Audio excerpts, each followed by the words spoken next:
নমস্কার বন্ধুরা, বগলা কিচেনে তোমাদের স্বাগত। বন্ধুরা, আজকে আমি আবার একটা নতুন রেসিপি নিয়ে চলে এসেছি। দেখো, মুখের স্বাদ ফিরিয়ে আনার মতন আলু বেগুন দিয়ে সুস্বাদু রেসিপি আমি তোমাদেরকে আজ দেখাবো। তো দেখো, তাই জন্য আমি কড়াইয়ে একটুখানি সর্ষের তেল দিয়ে নিয়েছি অল্প পরিমাণে। এইবার আমি কয়েকটা কলাইয়ের ডালে বড়ি এর মধ্যে ভালো মতন ভেজে নেব। তো দেখো, বড়িগুলো আমি দিয়ে দিলাম, আমার তেলটা গরম হয়ে গেছে। এবার বড়িটা আমি খুব সুন্দর করে ভেজে নেব।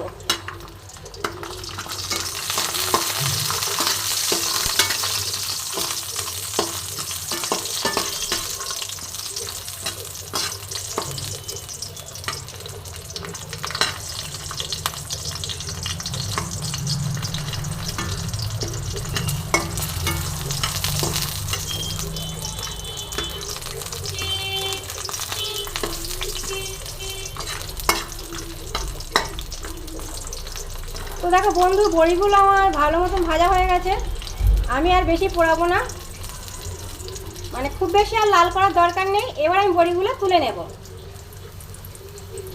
বন্ধুরা দেখো, লবণ, হলুদ আর লঙ্কার গুঁড়ো দিয়ে আমি 4 পিস বেগুন খুব ভালো মতন মাখিয়ে 5 মিনিট রেখে দিয়েছিলাম। এইবার এই বেগুনটা আমি সর্ষের তেলে ভালো করে ভেজে নেব। তো দেখো, একে একে আমি বেগুনগুলো ছেড়ে দিচ্ছি।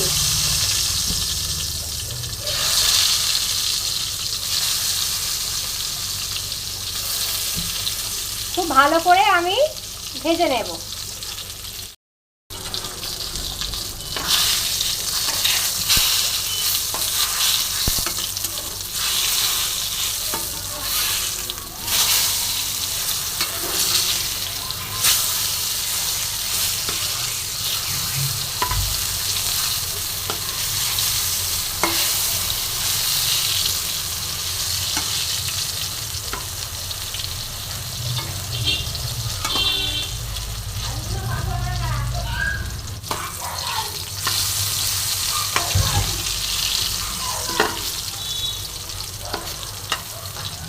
বন্ধুরা, আমার বেগুনটা সুন্দর করে ভাজা হয়ে গেছে। এবার আমি বেগুনটাকে তুলে নেব।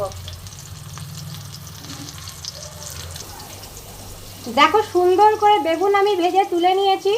এইবার আমি ওই বেগুন ভাজার তেলেতেই দেখো লম্বা করে কেটে রাখা আলুগুলো ভালো করে ভেজে নেব।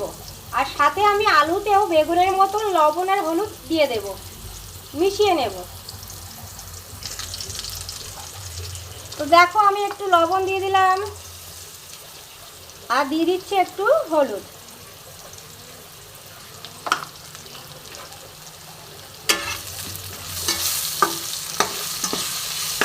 ফ্লেমটা কমানো আছে, গ্যাস একটু বাড়িয়ে দিচ্ছি আমি।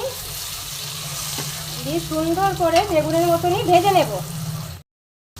দেখো, আলুটাও কিন্তু খুব সুন্দর ভাজা হয়ে গেছে। এবার আমি আলুটাকেও নামিয়ে নেব। দেখো, আলুটাও কিন্তু খুব সুন্দর ভাজা হয়ে গেছে, আমি নামিয়ে নিয়েছি। এইবার দেখো, এই তেলের মধ্যে আমি বাকি রান্নাটা কমপ্লিট করব। আমি একটু ফোড়ন দেবো, যার জন্য আমি একটা শুকনো লঙ্কা, সামান্য কটা কালো সর্ষে, একটুখানি তেজপাতা আর 5 ফোড়ন নিয়েছি। ফোড়নটা আমি খুব ভালো করে ভেজে নেব।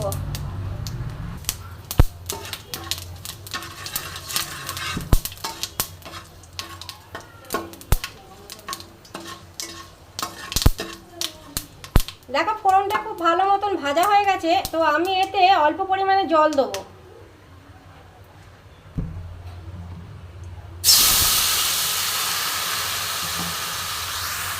এবার আমি ভেজে রাখা সবজিগুলো দিয়ে দেবো। তো প্রথমে দেবো আমি আলু। প্রথমে আলুটা আমি দিয়ে দেবো,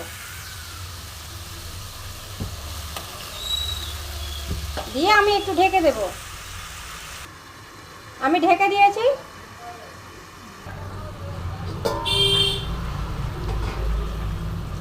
দেখো, আলুটা বেশ সুন্দর মতন ফুটে গেছে। এবার আমি দিয়ে দেবো বেগুনগুলো।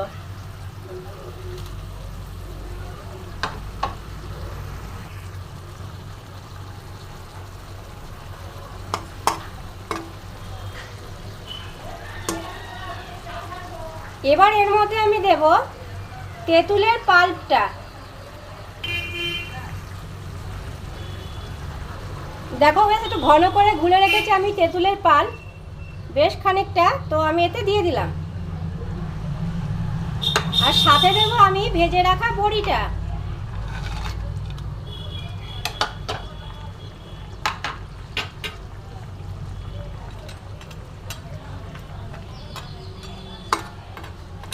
এবার সব সুন্দর করে মিশিয়ে দেব।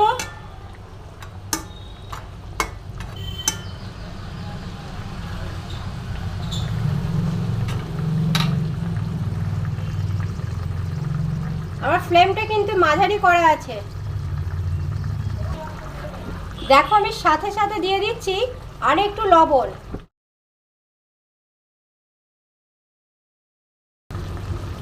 চিনিটা আমি 1 চামচ দিচ্ছি। আমার তেঁতুলের পাল্পটা কিন্তু অনেকটা ঘন করে দেওয়া আছে। তোমরা যদি আরেকটু মিষ্টি মিষ্টি খাও, যদি আরেকটু টক মিষ্টি খেতে চাও, তাহলে চিনি আরেকটু দেবে। আমার মনে হয় একটু টকটা বেশি থাকলেই ভালো লাগবে।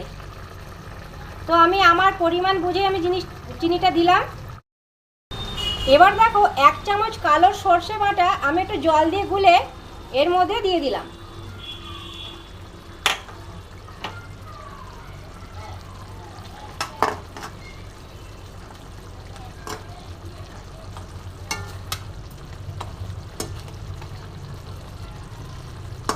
আমার রান্না প্রায় হয়ে এসেছে, আমি আরেকটু ফুটিয়ে নামিয়ে নেব। তো দেখো বন্ধুরা, আমি গ্যাসটা বন্ধ করে দেবো এবং তোমাদেরকে সার্ভ করে আমি দেখাচ্ছি। তো যদি আমার ইউটিউব থেকে দেখো, প্লিজ আমাকে সাবস্ক্রাইব করে দিও, আর ফেসবুক থেকে দেখলে ফলো করে দিও নতুন নতুন রেসিপি পাওয়ার জন্য। আর আমার ভিডিওটা সম্পূর্ণ দেখার জন্য তোমাদের অসংখ্য ধন্যবাদ। আমি তোমাদেরকে সার্ভ করে দেখাচ্ছি। দেখো আমি সার্ভ করে দিয়েছি। এটা ঝরঝরে সাদা ভাতের সঙ্গে বেশি খেতে ভালো লাগে। মুখের স্বাদ না থাকলে এইরকম করে একবার বানিয়ে খেয়ে দেখবে, দুর্দান্ত লাগবে। মুখের স্বাদ তোমাদের অবশ্যই ফিরে